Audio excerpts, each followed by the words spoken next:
En esta clase revisaremos el tema de climaterio y menopausia. La menopausia se define como la última menstruación de la vida y la forma de diagnosticar esto es de manera retrospectiva cuando ya hubo una menorrea de mayor a 12 meses por cese de la actividad folicular. El climaterio o perimenopausia es el periodo de transición que antecede a la menopausia en el que puede empezar a ocurrir y aparecer síntomas de hipoestrogenismo progresivo, síntomas que además pueden prolongarse años después de la menopausia. En cuanto a la epidemiología, la menopausia suele ocurrir normalmente entre los 45 y los 55 años. Se define como menopausia temprana, la que ocurre entre los 40 y los 45 años, y la insuficiencia ovárica primaria o prematura es la que ocurre en menores de 40 años, lo que sucede en un 1% de la población y que revisamos anteriormente en la clase de amenorrea como una causa de hipogonadismo hipergonadotrófico. Este cuadro es para mostrarle cómo los años que anteceden a la menopausia pueden ir mostrando distintos cambios a lo largo del tiempo. Primero, la menstruación, por ejemplo, empiezan a tener cambios sutiles en el largo de los ciclos o en la cantidad del sangrado y luego, unos 2 años antes de la menopausia propiamente tal, los sangrados pueden hacerse más prolongados y los ciclos más cortos debido a cuerpos lúteos que ya están funcionando de manera deficiente. Luego, el intervalo entre menstruaciones puede ser incluso aún mayor. Esto no sucede en todas las pacientes. Hay algunas que simplemente van a tener ciclos normales hasta que sucede su última menstruación.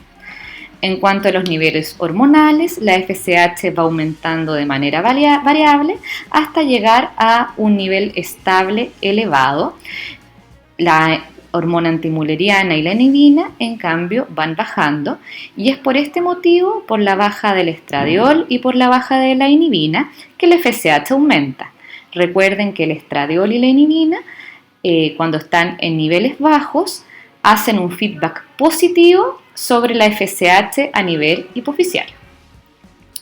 En cuanto a los síntomas, son variables. Un porcentaje importante de hasta 80% tiene síntomas vasomotores, los que pueden presentarse ya en el climaterio y suelen persistir los primeros años posmenopausia y luego varios años posmenopausia empiezan a aumentar y aparecer los síntomas de atrofia urogenital.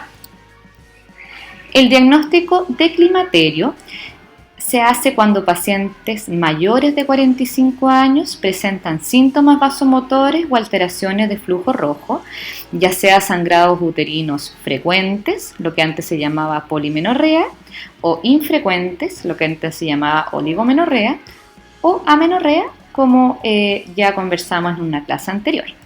Y cuando tenemos la duda de si la paciente está climatérica, podemos medir FSH, que algunos establecen que niveles mayores o iguales a 30 o 2 veces sobre el nivel máximo en fase folicular precoz, nos estarían dando luces de que se trata de un climaterio. En cuanto a los síntomas, ustedes pueden ver en esta imagen que son muy variados, ¿ya? Los más frecuentes son los síntomas vasomotores, que están presentes, como dijimos, hasta en un 80% de las pacientes. Los trastornos del sueño y del ánimo son frecuentes, también la cefalea. A nivel de piel y mucosas empieza a reducirse la elasticidad. El deseo sexual puede ir disminuyendo. A nivel metabólico puede haber aumento de peso por baja del catabolismo, empieza a aumentar la grasa visceral y puede haber una redistribución central de las grasas. A nivel urogenital, si bien son síntomas que suelen aparecer progresivamente a medida que pasan los años de hipoestrogenismo, puede haber sequedad vaginal, ardor, disuria, urgencia miccional, etc. Y el dolor articular es también bastante frecuente.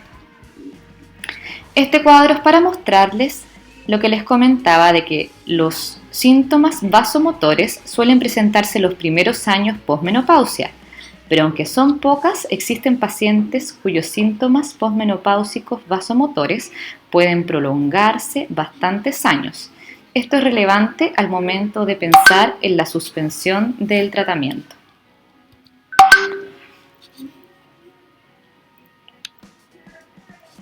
En cuanto a los síntomas urogenitales, ¿cierto? Más yendo a la anatomía, hay pérdida de los pliegues y adelgazamiento del epitelio y de la función glandular, y por eso aparecen los síntomas que les estaba comentando. Esta es la Menopause Rating Scale, que es la que se usa en atención primaria para establecer los distintos niveles o dominios en los que puede aparecer sintomatología. Está el dominio somático, el dominio psicológico y el dominio urogenital. El somático se refiere principalmente a los síntomas vasomotores y a través de esta escala las pacientes van estableciendo si es que tienen o no estos síntomas y cuántos interceden en su vida diaria, y con eso uno puede definir si la paciente requiere tratamiento o no.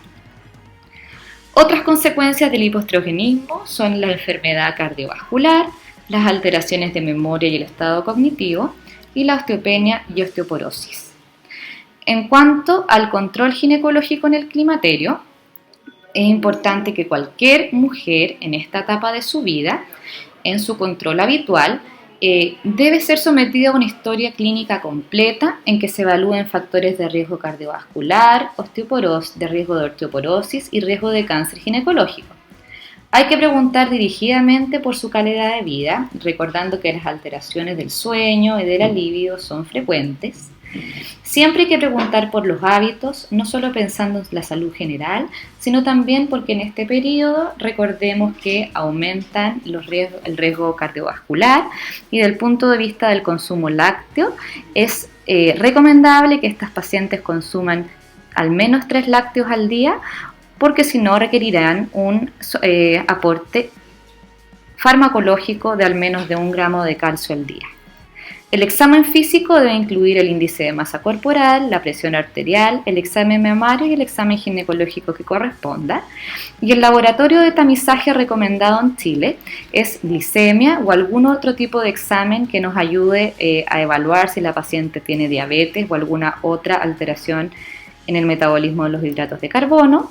Perfil lipídico, TSH, la TSH principalmente por la alta prevalencia de hipotiroidismo en la población femenina desde esta edad, y mamografía, que ustedes saben que el sistema público cubre solo 2 entre los 50 y los 65 años, pero lo ideal es hacerla cada 1 o 3 años dependiendo de las guías que uno evalúe. En cuanto a la densitometría ósea y la ecografía transvaginal, no son necesarias de solicitar de rutina, menos anualmente, y solo hay que hacerlo cuando corresponda. En el caso de la densitometría ya lo conversaremos, y en el caso de la ecografía transvaginal, en el caso que haya un sangrado uterino anormal o posmenopáusico, o en caso de que el examen físico nos haga pensar en alguna otra alteración. Las indicaciones de terapia hormonal de la menopausia son síntomas vasomotores que alteren la calidad de vida, la presencia de osteoporosis y la menopausia temprana o la insuficiencia várica prematura. Otras indicaciones de tratamiento serían los síntomas urogenitales, que si están aislados, la indicación sería terapia hormonal local o hidratantes vaginales, que son geles no pensados solamente como los lubricantes para tener actividad sexual, sino que se usan de manera permanente algunos días a la semana para aumentar la elasticidad y la humectación vaginal. Y si los síntomas predominantes y en forma aislada son psicológicos o insomnios, hay que tratarlo de manera dirigida. Como dijimos, siempre hay que indicar hábitos que mejoren también el estado climatérico, además de la salud general. El suspender el tabaco, el suspender el alcohol, el hacer ejercicio y la dieta saludable han demostrado que pueden mejorar la sensación de satisfacción de estas pacientes. Las contraindicaciones de la terapia hormonal de la menopausia son el sangrado uterino anormal de origen no precisado, la historia de cáncer de mama personal, la sospecha de otra neoplasia estrógeno dependiente como el cáncer de endometrio o el melanoma, el antecedente personal de enfermedad tromboembólica, accidente cerebrovascular o infarto, reacciones anafilácticas conocidas, enfermedades hepáticas, trombofilias, y hay que tener precaución en las situaciones comentadas en el círculo amarillo. ¿Y cómo indico terapia hormonal? De nuevo recordar que es solo una parte del tratamiento, ¿ya? Como ya hablamos acerca de los hábitos. Es personalizada, debo indicar siempre la mínima dosis efectiva y la vía de administración más segura y apropiada para cada paciente. Y esencial es tener en cuenta este punto, que en las mujeres con útero hay que añadir una progestina al menos 10 días al mes. Si los síntomas urogenitales son aislados, puedo preferir el uso local y hay distintos esquemas en los cuales uno puede hacer participar a la paciente en su elección. Otra cosa relevante es lo conocido como la ventana de oportunidad, que dice que la terapia hormonal de la menopausia debe iniciarse dentro de los 10 años de ocurrida la menopausia y idealmente utilizar por no más de 10 años. Pero de nuevo, esto es caso a caso porque hay pacientes que requerirán un uso más prolongado, pero hay que en esas situaciones derivar probablemente a un especialista o un subespecialista, porque ciertas terapias en pacientes mayores de 60 años pueden presentar más riesgo de accidente cerebrovascular y enfermedad coronaria. La suspensión debe ser paulatina, disminuyendo la dosis, porque puede haber recurrencia de los síntomas vasomotores, y cuando hay contraindicaciones hay que conocer las alternativas no hormonales. Y los fitoestrógenos no están aprobados por la FDA porque no se conoce sus riesgos y los estudios han demostrado que no son mejores que placebo. En cuanto a las vías de administración, la vía transdérmica es más segura en el sentido de que no altera el perfil lipídico ni los factores de la coagulación. Por lo tanto, es la vía de elección, sobre todo en pacientes con algunos factores de riesgo como obesidad o tabaquismo, pensando en alteraciones tipo tromboembólica y cuando, por ejemplo, el perfil lipídico está límite. En cuanto a los esquemas, existe el combinado secuencial en los que puede haber sangrado cíclico y es el que usamos algunos días al mes la progestina. El combinado continuo suele haber amenorrea, pero como hay más días de uso de progestinas, también puede haber mastalgia, mareos, spotting, pero también puede ser de más fácil adherencia, pero también es de mayor costo al utilizar más días de progestina. Y uno puede asociar a la terapia estrogénica la instalación, por ejemplo, de un Mirena, ya que este va a funcionar como la oposición por estrógeno. La oposición de progesterona al estrógeno. Otras terapias hormonales serían la tibolona, que es un esteroide sintético con acción estrogénica, androgénica y progestativa. Existen otras combinaciones, como la que se nombra aquí, que actualmente no está disponible en Chile. Y recordar las terapias locales que pueden ser de estriol, de estradiol o de promestieno. Terapias no estrogénicas, las que han demostrado tener una eficacia moderada en los síntomas vasomotores son la gabapentina, los inhibidores de la recaptura de la serotonina como la paroxetina. La paroxetina es la única aprobada por la FDA para estos síntomas, y la venlafaxina y la desvenlafaxina. Estas últimas dos, eso sí, tienen baja adherencia por los síntomas secundarios que pueden presentar.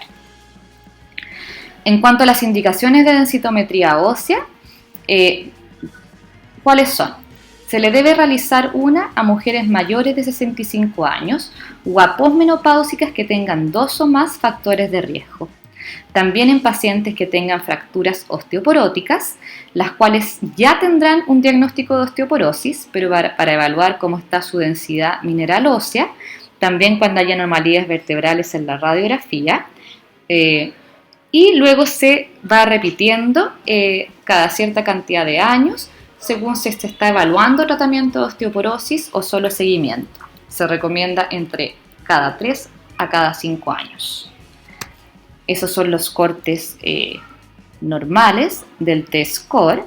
Y recordar que las fracturas osteoporóticas son las que son espontáneas o por baja energía en mayores de 40 años.